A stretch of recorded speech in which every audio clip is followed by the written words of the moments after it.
अभी तक ध्यान के बारे में हमने 4-5 वीडियो बना दी। ध्यान क्या है? आज ध्यान पर जो शोध करने वाले हमारे ऋषि हैं वो क्या कहते हैं, इस पर विचार विमर्श करेंगे।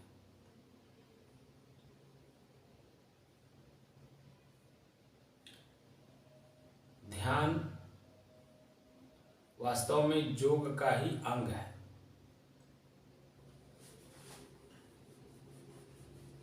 महर्षि पतंजलि जी ने योग शास्त्र का निर्माण किया। उसी योग शास्त्र के अंतर्गत ही ध्यान भी आता है। योग और ध्यान में अंतर उन्होंने बताया है।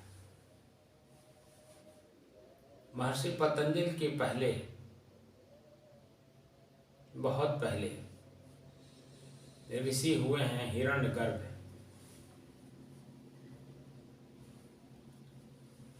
एक्चुअल में सही मायने में हिरण्यगर्भ ने ही अध्यात्म की खोज की। वेद के बाद, ऋग्वेद के बाद हिरण्यगर्भ ऋषि ने ही योग के बारे में पूरा एनालिसिस किया था, पूरा खोज किया था। उसके बाद वो श्रुति में, स्मृति में बना हुआ था। आगे बहुत काल बाद, हिरण्यगर्भ ऋषि के बहुत काल बाद महर्षि पतंजलि जी ने उसे एक रूपरेखा शास्त्र के रूप में दिया। ये बात महर्षि पतंजलि जी के योग शास्त्र में वर्णित है। मैं कोई अपने पास से नहीं दे रहा।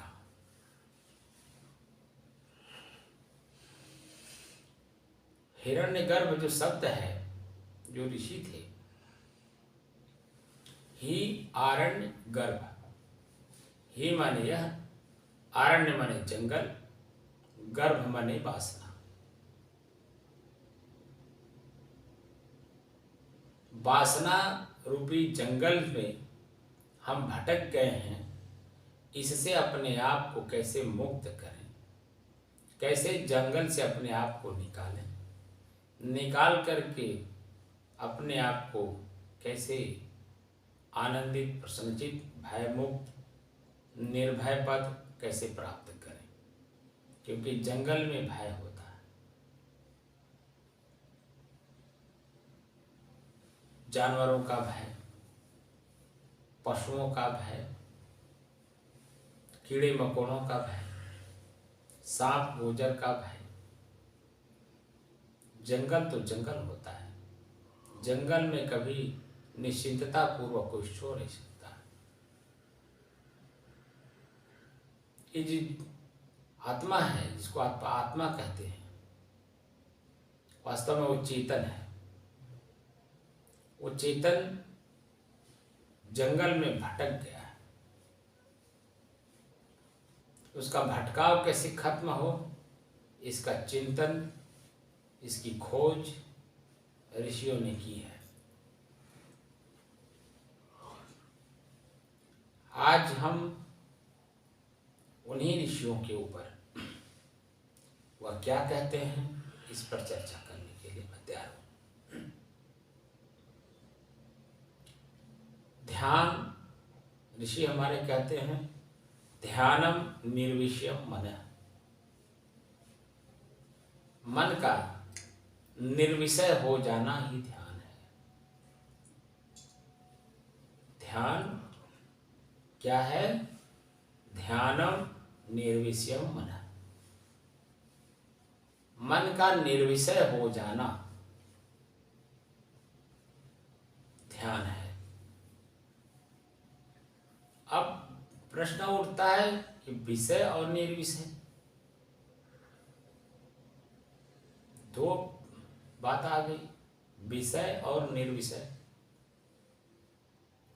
तो निर्विषय, निर र लगा हुआ तो र विसर्ग हो जाता है, निह विषय, तो निह विशेषण लग गया विषय के साथ। विषय हमें कष्ट देते हैं, 5 विषय हैं, 5 विषय हमें कष्ट देते हैं। शब्द, स्पर्श, रूप, रस, गंध, ये 5 विषय हैं जो हमें कष्ट देते हैं, दुख देते हैं, पीड़ा देते हैं, पश्चाताप, आत्मग्लानि और दर्द देते हैं। निह इसमें विशेषण लगा दिया गया। इन्हीं लोगों के बीच में हमें रहना है, यानी शरीर में मुझे रहना है। तो शरीर में आँख भी है, कान भी है, नाक भी है, जो इनके विषय हैं, शब्द, स्पर्श, रूप, रस, गंध। जब शरीर में मुझे रहना ही है तो क्यों ना हम ऐसा अपने आँख को बना लें, ऐसा इससे हम देखने की शक्ति डेवलप कर लें कि जो दृश्य देखने पर, आँख से दृश्य देखने पर मुझे कष्ट महसूस हो रहा था या आकर्षण महसूस हो रहा था, आकर्षण हो करके उसके पीछे पीछे जो हम दौड़ करके अपने जीवन को नष्ट भ्रष्ट कर ले रहे थे, हिरण की तरह कि यहाँ पानी नहीं मिला तो आगे पानी मिलेगा, सामने दिख रहा। जेठ की दोपहरी में हिरण पानी के खोज में निकलता है तो वो परेशान और दुखी होकर के छटपटा करके मर जाता है। ऐसी गति हम लोगों की है। आँख से देखना चाहते हैं, देख कर रूप देखना चाहते हैं, रूप आकर्षणीय होता है और उसी आकर्षण में हम जीवन भर अपने आप को फंसा करके दुखी सुखी किए रहते हैं। तो आँख को कैसे हम अपने आप को बदल लें, इसकी दृष्टि को बदल लें, दृष्टि को बदल लें, दृश्य को तो बदल नहीं सकते, अपनी दृष्टि को कैसे बदल लें कि वह हमें सुख का कारण बन जाए, हमें हमारी स्थिरता का बोध का कारण बन जाए। मैं चेतन हूँ, इसका आभास हमें कराने का काम करें। कैसे होगा? कान हमारा शब्द सुनता है, शब्द सुन करके मस्तिष्क मन एनालिसिस करता है, खोज करता है क्या बोल रहे हैं। हम अपने आप को कैसे मेंटेन करें, कैसे अपने आप को बदलें कि शब्द कैसा भी आवे लेकिन मेरे चित्त पर, मेरे मन पर कोई बुरा असर न डाले। जीभ पर स्वाद पड़ता है, इसका भी साक्षी मैं हूँ। दृश्य, वो भी दृश्य ही है। जीभ के लिए स्वाद जीभ का विषय है। जैसे हम किसी चीज को जीभ पर रखते हैं तैसे ही हमको अपना एनालिसिस करके बता देता है ये कष्टदायक है या सुखदायक है। हम उसे ग्रहण करते हैं दुख के रूप में और सुख के रूप में। तो दुख उसे ज़्यादा मिलता है, सुख कभी कभी मिलता है। तो जब सुख मिलता है तो उसी को अपने मन में बना लेते हैं, इसका स्वाद ऐसा होता है। आप सेब खाए हैं, सेब का स्वाद आपको एक बार आपके जीभ ने पकड़ लिया, आप दोबारा सेब खाए, वही सेब उसी पेड़ का, उसी समय का, दोबारा आप उसी सेब को खाइए, उसी सेब में आपको स्वाद में बदलाव दिखेगा। एक ही टहनी में 5 सेब एक साथ हैं, पांचों सेब को आप खाइए, कभी न कुछ न कुछ डिफरेंस जरूर उसमें आपको दिखाई देगा, कुछ न कुछ स्वाद बदला हुआ आपको मिलेगा।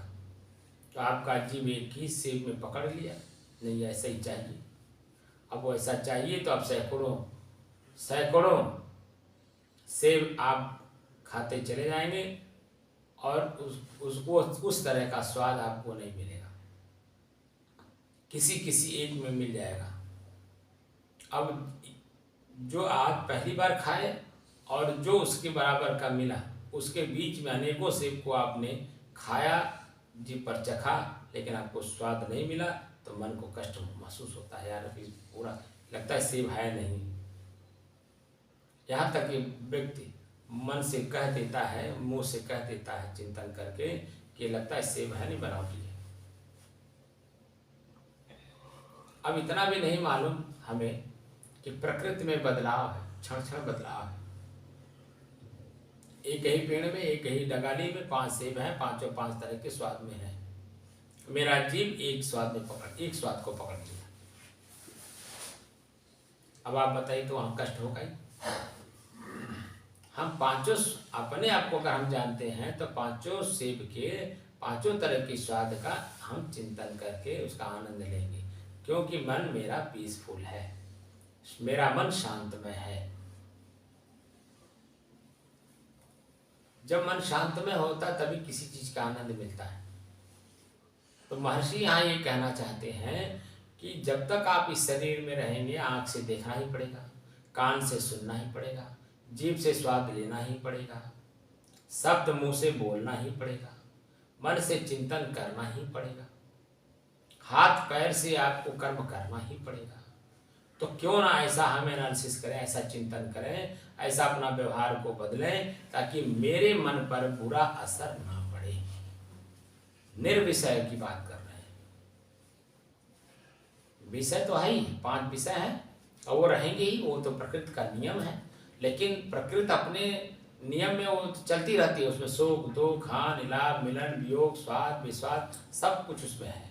वो क्षण क्षण बदलता रहता है और वो अपने आप में उसकी बदलाव तो चलेगा ही। लेकिन आप चेतन हैं, आप में तो कोई बदलाव नहीं, आप तो खुद स्थिर हैं। लेकिन अस्थिर वाली चीज, जो चंचल चीज है, उसे आप पकड़ करके स्थिर करने की कोशिश कर रहे हैं, यही आपका मुख्य रूप से दोष है। आपके शरीर के तंतुएं, आप जितने उम्र के हैं, मैं 50 साल का हूं, हर 7 साल में वैज्ञानिक भी इस बात को मानते हैं, हमारे शरीर के कण बदल जाते हैं, परमाणु हमारे शरीर के बदल जाते हैं। तो इसका मतलब हुआ कि क्षण क्षण बदल रहा है, तभी तो 7 साल में पूरे बदल जाते हैं, एक एक कण बदल जाते हैं। और हमारा शरीर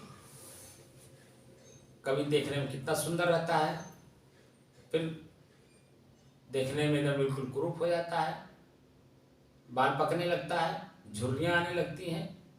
लेकिन चेतन जो शरीर में है, बोलने वाला, उसमें तो कोई बदलाव नहीं है ना, वो तो स्थिर है, वो तो ऐसे ही है। आप जिस परिवार में जन्म लिए, जन्म से लेकर के 5 साल तक आपको कुछ ज्ञान नहीं रहता है, 3 साल 2 साल जो भी हो। लेकिन जैसे जैसे आपकी चेतना काम करने लगती है, आपके बीच से लोग उठने लगते हैं प्राकृतिक रूप से, इसको हम मृत्यु कहते हैं। मृत्यु में चले जाते हैं, आपको कहाँ पता चलता है, धीरे धीरे धीरे धीरे आपके पूरे समाज में बदलाव आ जाता है, आप स्वयं वही रहते हैं। आप भी मृत्यु के कगार पे आ गए, आप वही हैं। और अपने आपको आप बदल, भगवान से विनती करते हैं, भगवान हमें जल्दी ले चला, कहाँ कष्ट हो तुम्हें, जल्दी ले चला, इसलिए कष्ट हो रहा है। हम अभी शरीर में जीना चाहते हैं, क्यों? क्योंकि मुझे सुख मिल रहा है, मेरे शरीर की जो रिक्वायरमेंट है, जो आवश्यकताएं हैं, वो मुझे समय समय से मेरे समाज के लोग मुझे प्रोवाइड करा रहे हैं, मुझे दे रहे हैं।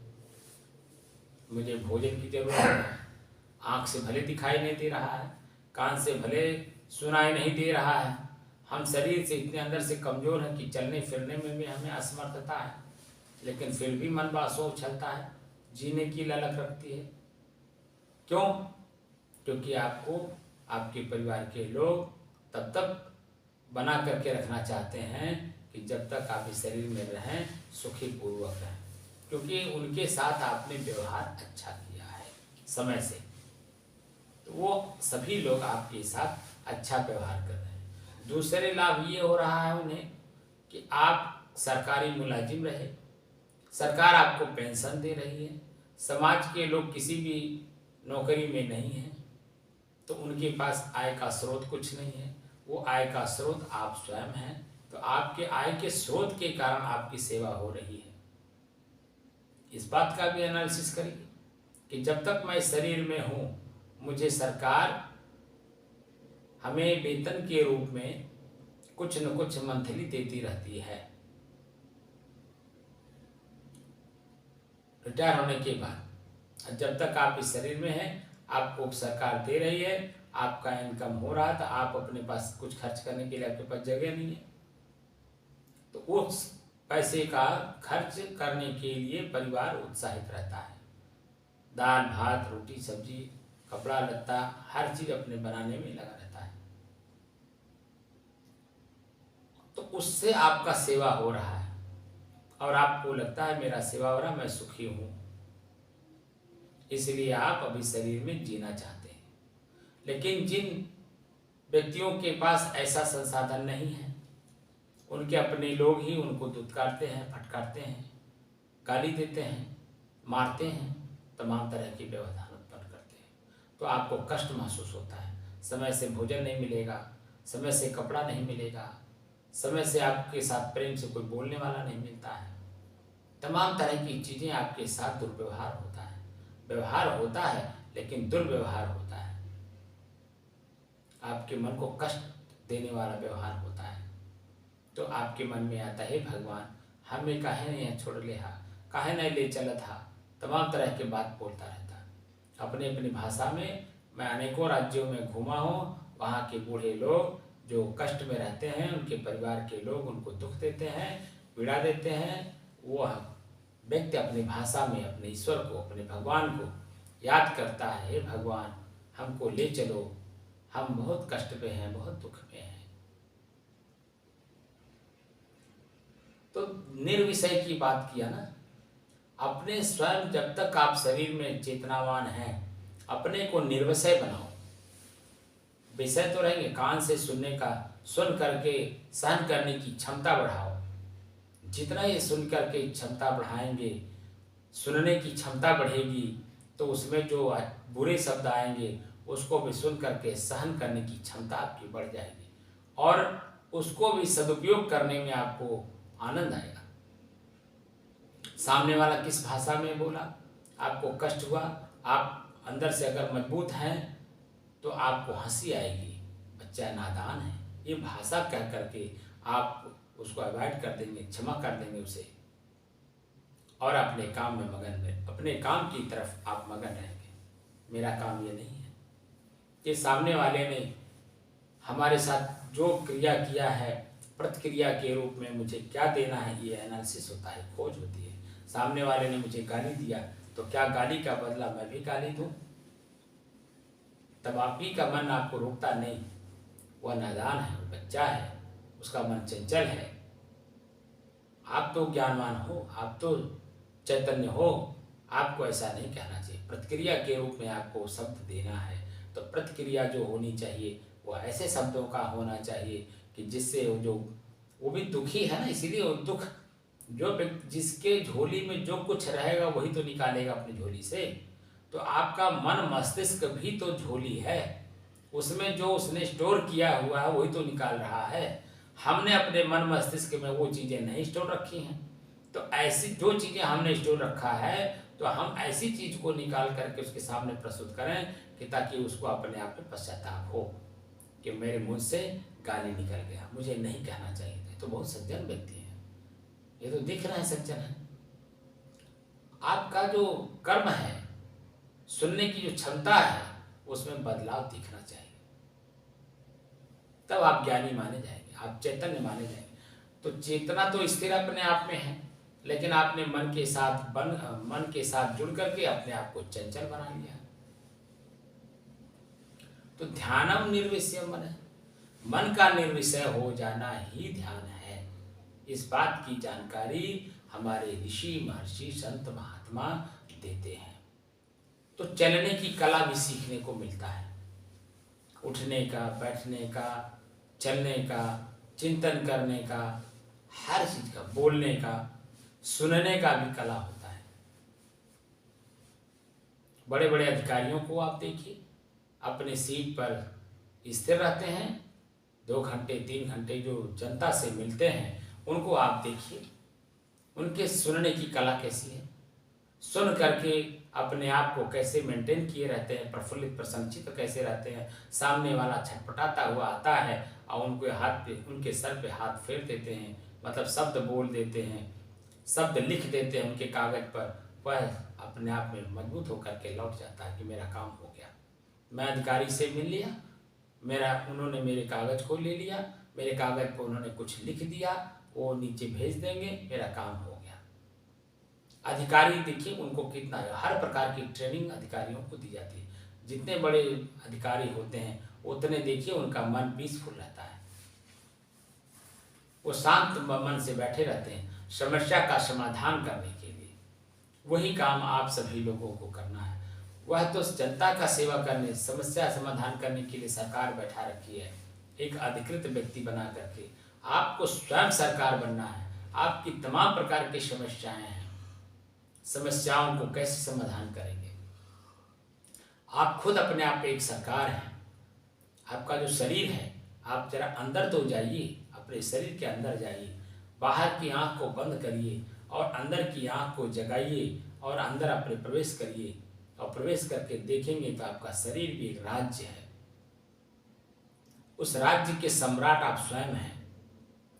उसमें जो कुछ भी है, अच्छाई बुराई, हानि लाभ मिलन वियोग, सब कुछ का उपभोक्ता आप स्वयं हैं। अपने उपभोग का ज्ञान आपको नहीं है। चंचल मन से काम करते हैं, पीड़ा मिलती है। स्थिर मन से काम करेंगे, उसी बुरे काम को आप अच्छा बना करके उसमें स्वयं सुखी होते हैं और समाज को भी सुखी होने का वो एक आदर्श देते हैं। आपके ऊपर ही निर्भर करता है। हमारे ऋषि चिंतन करके बताए कि प्रत्येक शरीर में रहने वाला जो जीव है वह स्वयं अपने आप में एक ताकत लिए हुए है। वह अपने ताकत का एहसास उसे नहीं है, इसलिए दूसरे की ताकत में अपनी ताकत को मिला करके अपने को सुखी दुखी किए हुए हैं। अपनी चेतना को जगाइए। जब चेतना स्वयं में जाग जाती है, हमारी जो बाहर की गरीबी है, हम स्वयं अमीर होने लगते हैं। तो जब बाहर की अमीरी हमारी होती है, वो कैसे होती है? हम भीतर से मजबूत हैं, भीतर से हम अमीर हो गए, इसलिए बाहर भी अमीरी दिखने लगती है।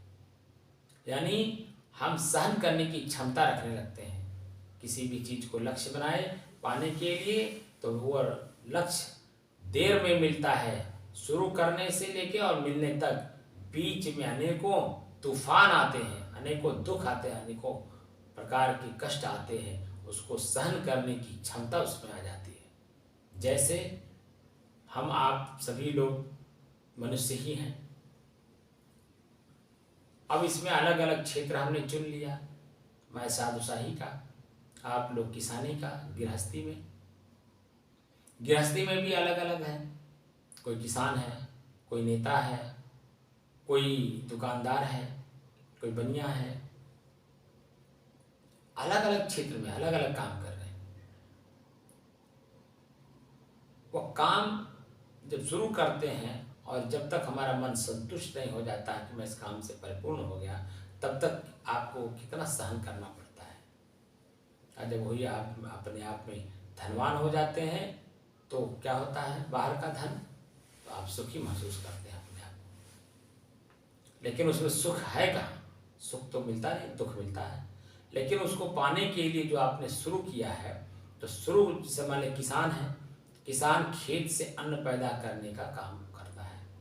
तो जब तक उसे अन्न उसके घर में आ नहीं जाता है, यहाँ तक कि उसकी थाली में आ नहीं जाता है, यहाँ तक कि उसके मुंह में नहीं चला जाता है, मुंह के साथ साथ उसके पेट में नहीं चला जाता है, तब तक वह किसान माना नहीं जाता। उसका लक्ष्य होता है कि खेत, मेरे शरीर में भूख नाम की कोई वस्तु है जो मुझे पीड़ित करती है, वह कैसे खत्म होगी उसके बारे में वो चिंतन करता है।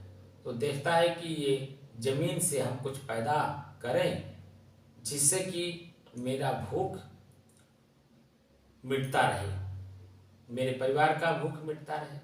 तो क्या करता है? खेत के बारे में चिंतन करता है। तो खेत यानी जमीन यानी परती पड़ा हुआ है, अब उसमें घास फूस उगा हुआ है।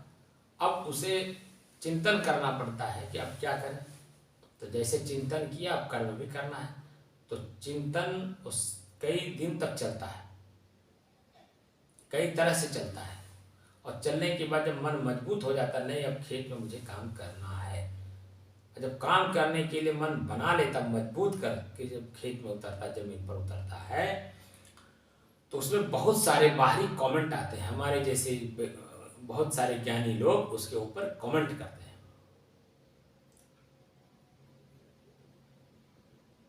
उसके ऊपर तरह तरह के शब्द का प्रयोग होता है, लेकिन वो किसी की सुनता नहीं है, क्योंकि मन मजबूत करके वह खेत में उतरा है। तो बहुत ठंडी, गर्मी, बरसात, भूख, प्यास, मान अपमान सब कुछ सहन करके बस एक लक्ष्य में चलता है कि मुझे इस जमीन से अन्न पैदा करना है। तो परती तोड़ता है, तो परती तोड़ने के लिए सोचता है कि कैसे टूटेगा। तो सबसे पहले पुराने जमाने में गुड़ाई होती थी, गुड़ाई कर करके उसको परती को तोड़ा जाता था। फिर उसके अंदर में जो घास होता था उसको चिखुरा जाता था, चिखुरना बोला जाता है, उसमें से घास को निकाला जाता है।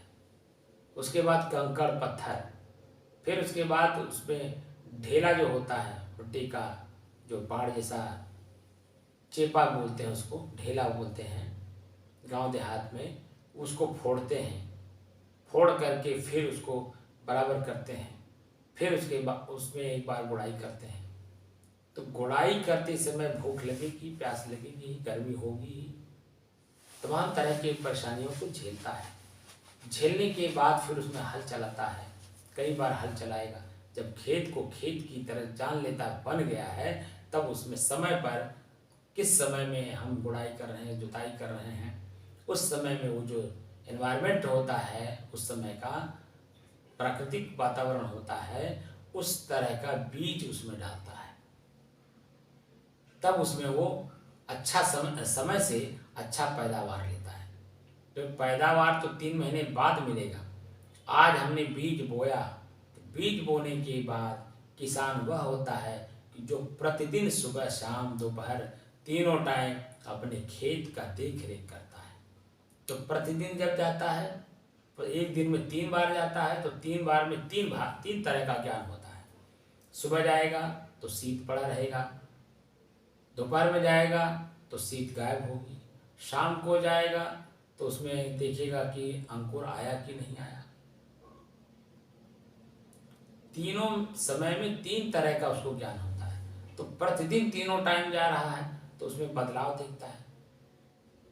अंकुरित हो गया, बीज अंकुरित हुआ, अंकुर आकर के जब वो बढ़ने लगा, फिर बढ़ कर के कितना इंच आया, 2 इंची, 3 इंची, 4 इंची।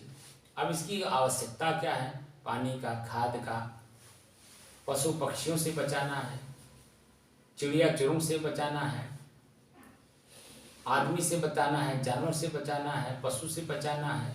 जैसे जैसे पौधा बड़ा होता है वैसे वैसे उसका मन देखिए कैसे कैसे जाता है। जब वो पौधा बड़ा हो जाता है, उसमें अन्न जो बाली है, जो फल है, जब लगने लगता है, तब उससे आदमी से, पशु से बचाने की जरूरत पड़ती है। कोई चोरी न कर ले, तोड़ न ले। जब तक उसके घर वो दाना जो चाह रहा है वो उसके घर जब तक आ नहीं जाता है, तब तक उसका मन देखिए एक दिन में 3 बार बदलता है और प्रतिदिन बदलता है। तो कैसे कैसे कष्ट, सुख, दुख उसके मन में परिवर्तित होते हैं, स्वयं वो किसान जानता है, क्योंकि चेतना वाला है ना। खेत में अपने आप में परिवर्तन हो रहा है, बीज में परिवर्तन हो रहा है, प्रकृति में परिवर्तन हो रही है, उससे कोई मतलब नहीं। लेकिन मेरा मन, मेरी चेतना बदल रही है, क्योंकि मेरा लक्ष्य है कि उससे हमें अन्न पैदा करना है। तो जो लक्ष्य लेकर के हम चलते, 1 बीघा में 5 कुंटल गेहूँ पैदा करना है, 4 कुंटल पैदा हुआ तो चिंतन करता है कि 4 कुंटल क्यों हुआ, कमी कहाँ रह गई। 3 कुंटल में आ गया तो और एनालिसिस करता है कि कोई कमी रह गई। 2 कुंटल में आ गया और एनालिसिस करता है। 1 ही कुंटल पैदा हुआ तो और एनालिसिस करता है, कहीं न कहीं कोई न कोई कमी रह गई, क्यों रह गई, कैसे रह गई। हम 5 कुंटल का लक्ष्य लेकर के चले थे, 1 कुंटल में मिला। समय कैसा था, उस समय में हमने खेत की देखरेख की, एनालिसिस करता है। उसके बाद आगे के लिए सोचता है कि अच्छा चलो कोई बात नहीं है, 1 कुंटल ही सही, कुछ तो मिला। लेकिन आगे आने वाले समय में हम जब बुआई करेंगे तो हमें पूरा लेना है, तो उसके लिए पूरा कंसंट्रेट होकर के काम करता है। लेकिन जब 5 कुंटल के बजाय 6 कुंटल हो गया तो क्या होता है, मन गदगद होता है, प्रसन्नचित होता है और उसे काम करने की क्षमता बढ़ जाती है और लोगों में भी बोलने की क्षमता बढ़ जाती है। भैया हम 5 कुंटल का लक्ष्य लेकर के काम किए थे, मेरे खेत में 6 कुंटल का पैदावार हुआ है और वो फसल जो 6 कुंटल की है, वो फसल जब अपने आप में खेत में रहती है तो पूरा इलाका उसको देखने के लिए दौड़ता है और उस किसान का आदर्श अपने जीवन में ले करके सब अपने परिवर्तन लाने के लिए अन्य किसान लालायित रहते हैं। उनसे पूछते हैं भैया कहा ऐसे हमें डले है कि खेत में आपका जो फसल है बहुत अच्छा है, हम भी बोए लेकिन क्या बताएं कुछ कमी रह गई होगी, आपकी तरह नहीं हो पाया। इस तरह से एनालिसिस होती है। आपका जो चित्त है, जो मन है, ये आपका खेत है। इस खेत में बिया आपने किस तरह का बोया है, जो कष्ट दे रहा है, दर्द दे रहा है, पीड़ा दे रहा है, पश्चाताप करा रहा है, तो उसमें परिवर्तन हम कैसे करें कि हमें पश्चाताप ना हो, दुख ना हो, पीड़ा ना हो, बल्कि हम आनंदमय रहें, सुखमय रहें। कैसे होगा? इसी की खोज हमारे ऋषि महर्षियों ने की कि जो आपका मन है वह खेत है। इस खेत से कमाई करनी है अच्छे के रूप में। बोली हमारी कैसी होनी चाहिए?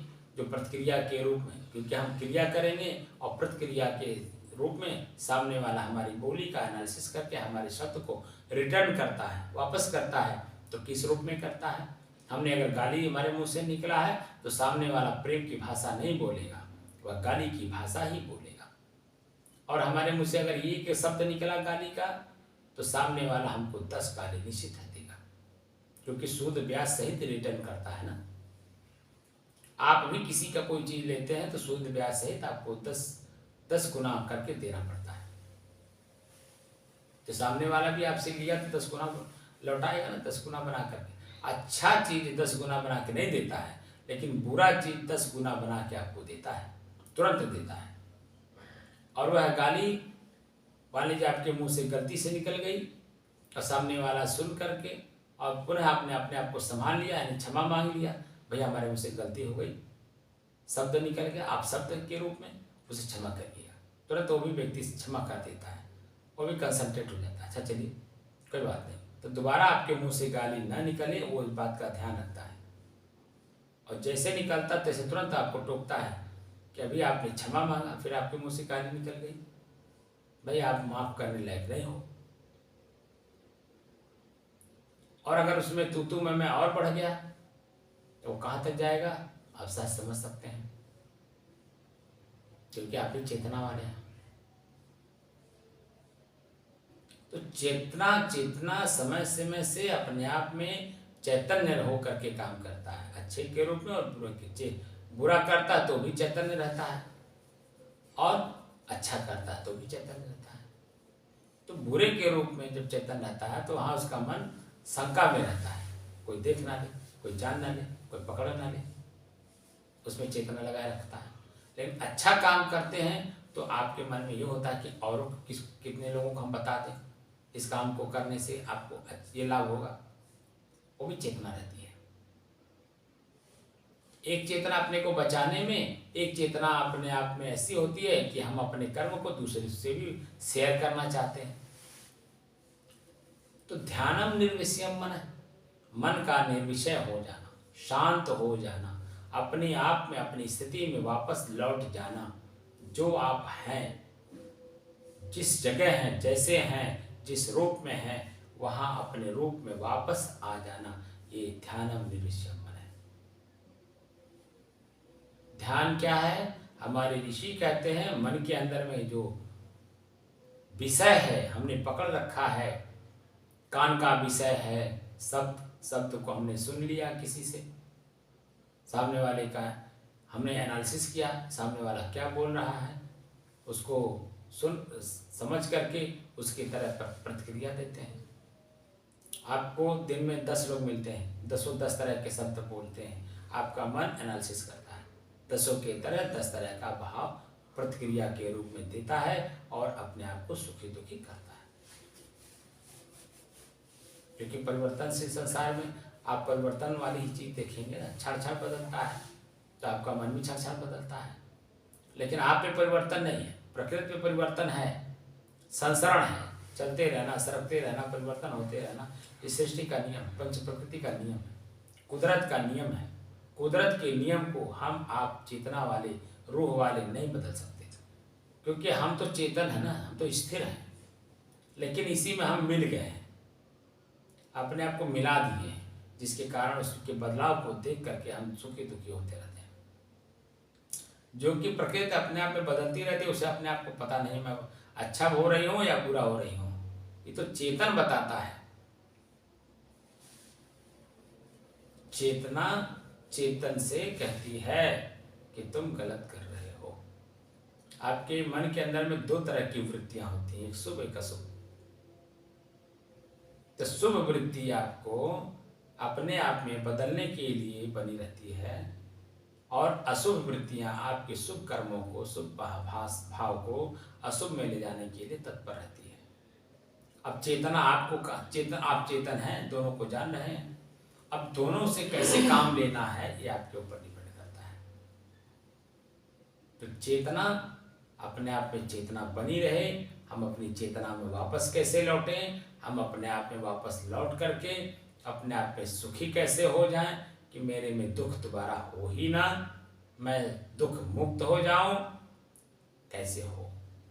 इसके बारे में हमारे ऋषियों ने एनालिसिस किया, चिंतन किया, खोज किया, तो पाया अपने आप पे वापस लौटने का तरीका दिया। और जब तरीके से हम काम करते हैं तो निश्चित तौर पे हम सफल होते हैं। और तरीके से काम नहीं करेंगे, किसी विशेषज्ञ की विशेषज्ञता का अगर हम अनुकरण नहीं करते हैं तो हम निश्चित है कि मन के हाथ बिके हैं। और मन कितना हमें दुख देगा, कब तक देगा, कोई पता नहीं है। अगर दुख हमें वापस अपने जीवन से निकालना है तो जो अपने जीवन से दुख निकाल दिया है और अपने आप में अपनी मस्ती में है, उसे संत कहते हैं। उनके सानिध्य में जाने के बाद ही आपके मन के अंदर में जो विषय बना हुआ है, विषय विकार जो भरे पड़े हुए हैं, उसको सुधारने में, उसको सुलझाने में, निर्विषय बनाने में आपको कामयाबी मिलेगी। और अपनी चेतना में और अपने आप में लौटने में आसानी होगी। अगर संत के अलावा किसी के भी पास आप जाते हैं, वो भले विद्वान ही क्यों ना हो, क्योंकि विद्वान सिर्फ एक विषय का विद्वता प्राप्त कर सकता है। संत सर्वज्ञ होता है, संत का हृदय हमेशा शांत रहता है, विद्वान का मन उद्वेगित रहता है, मैं इस विषय का जानकार हूँ, जिसमें अहम होता है।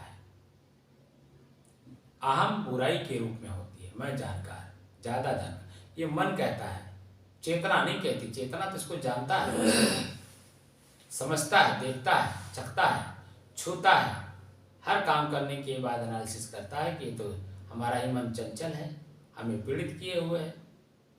और पीड़ा से किसी को भी आप देखें, संत के अलावा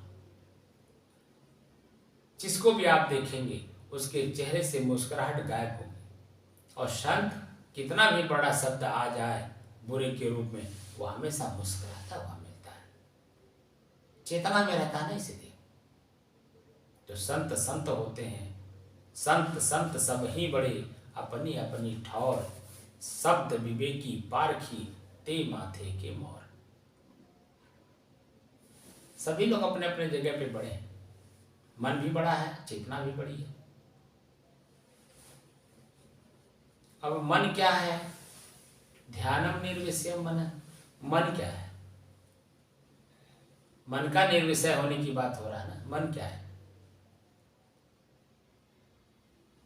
5 साल से लेके और अब तक हमारी आँख ने जो देखा, हमारे कान ने जो सुना, हमारे जीभ ने जो स्वाद लिया, इंद्रियों से जो भोग भोगे, शरीर से चल करके जहाँ भी हम गए, पैर से चले, हाथ से दिए और लिए, वो जो संस्कार के रूप में हमारे मन मस्तिष्क में जो पड़ा हुआ उसे मन कहते हैं।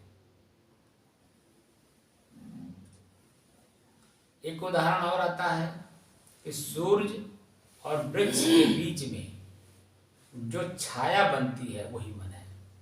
आप सूरज हैं, दृश्य पेड़ है और आपका मन छाया है।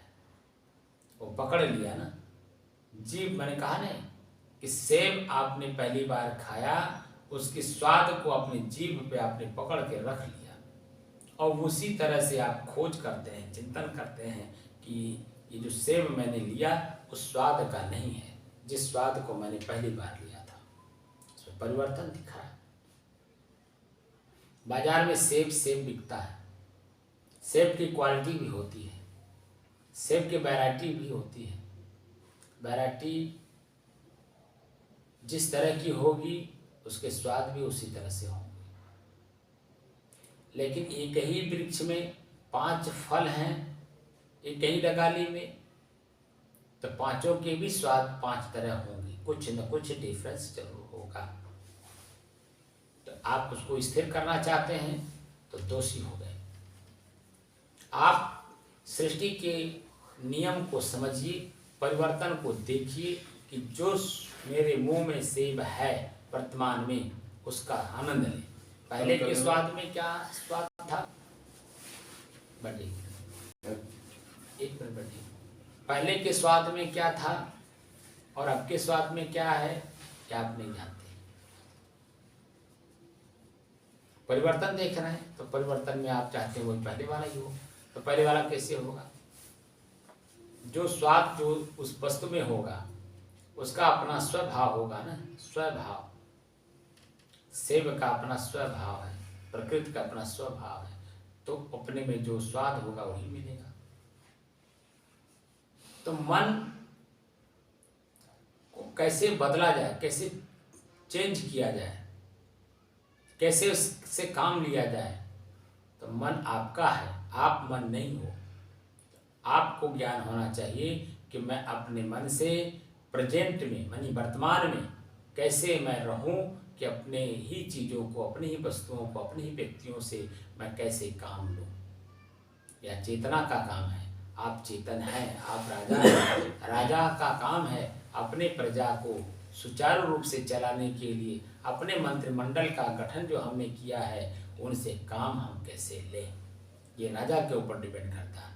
राजा अगर मंत्रिमंडल के सलाह से चलता है वह राजा नहीं माना जाता है। राजा को सिर्फ मंत्रिमंडल सुझाव देता है, निर्णय की शक्ति स्वयं में राजा में होनी चाहिए। वह राजा आप स्वयं हैं। आप चेतन हैं, आप स्वयं राजा हैं। अपने शरीर के, अपने मन के, अपने कर्म की स्वयं में डिसीजन लेने की क्षमता आप में स्वयं में होनी चाहिए। आप स्वतंत्र सत्ता है ना, परतंत्र सत्ता नहीं है, स्वतंत्र सत्ता है। तो स्वतंत्र सत्ता में जो राजा होता है उसका निर्णय ही मान्य होता है। तो आपका निर्णय क्या है? आपका मन 2 तरह से होता है, शुद्ध के रूप में और अशुद्ध के रूप में, शुभ के रूप में, अशुभ के रूप में, अच्छे के रूप में, बुरे के रूप में। तो आप अच्छा करना चाहते हैं, अच्छा निर्णय लीजिए। बुरा कर्म करना चाहते हैं, बुरा निर्णय लेते हैं। तो उसका जो परिणाम आता है, सुख और दुख, और कौन भोगेगा, कौन उसको सहन करेगा? आप ही को करना पड़ेगा। इसलिए महर्षि पतंजलि जी ने बड़े भाव से शब्दों को विवेक करते हुए और एक एक शब्दों का जो उन्होंने विश्लेषण दिया है वो तो सूत्र है, सूत्र दे दिए हैं हम लोगों को, और अपने जीवन में हमें परिभाषित स्वयं करना है। जैसे जैसे हम परिभाषित करते हैं, एक एक शब्दों पर एनालिसिस करते हैं, वैसे वैसे उसके भाव, उसकी क्रिया, उसके अर्थ समझ में बात आ जाती है। और जैसे समझ बढ़ती है सारी बुराई अपने आप दूर होती चली जाती है। हमें क्या करना है? समझ बढ़ानी है। जैसे जैसे हमारा समझ बढ़ता जाता है हमारे जीवन से जो दुख है, पश्चाताप है, अपने आप निकलता चला जाता है और हम अपने आप में परिपूर्ण हो जाते हैं। और अपनी परिपूर्णता का बोध हमें किसी संत से सीखना होता है, जानना होता है, परखना होता है, उनके सानिध्य में कर्म करना होता है, ताकि हम अपने आप में परिपूर्ण हो जाए। जो परिपूर्ण व्यक्ति होगा वही आपको परिपूर्णता का बोध करा सकता है। जिसमें अभी कमजोरी होगी वह नहीं करा सकता। वह कोई भी हो, किसी भी क्षेत्र का हो, अपने आप में परिपूर्ण नहीं है। आपका ही मन उसमें एनालिसिस करता है कि क्या ये हमसे ताकतवर हैं। अगर ताकतवर हैं तब तो हम इनसे सटें, अगर ताकतवर नहीं है, कमज़ोर हैं, तो हम तो पहले से कमज़ोर है, ये हैं तो वो भी कमज़ोर, हम भी कमज़ोर। तो वहाँ से अपने आप को हटा लेता है, वहाँ संबंध नहीं जोड़ता है, उनसे प्रियता नहीं होती है, उनसे कुछ सीखने का मन नहीं होता है। लेकिन जो ताकतवर होता है उसके साथ संबंध बनाना, सेल्फी लेना, तमाम तरह की चीज़ें उसमें आ जाती है। इसलिए आज जो मैंने महर्षि पतंजलि जी का जो ध्यान है उसके बारे में आपको मैंने बताया। ध्यानम निर्विषयम मन, मन का निर्विषय हो जाना, मन का शांत हो जाना ही ध्यान है। अब कैसे शांत होगा? ये जो अपने मन को शांत कर लिया होगा, जो संत के पद पर आ गया होगा, वही आपके मन को शांत करा सकता है। और के पास उस तरह की हिम्मत नहीं है, क्योंकि वो खुद अपने मन के हाथ बिक करके सुखी दुखी हो रहा है। इसलिए मेरा अनुरोध है आप लोगों से कि संत के पास जाइए और अपने मन को शांत करने की विधि उनसे सीखिए, उनसे जानिए और अपने मन को निर्विषय बनाइए। साहे साहे।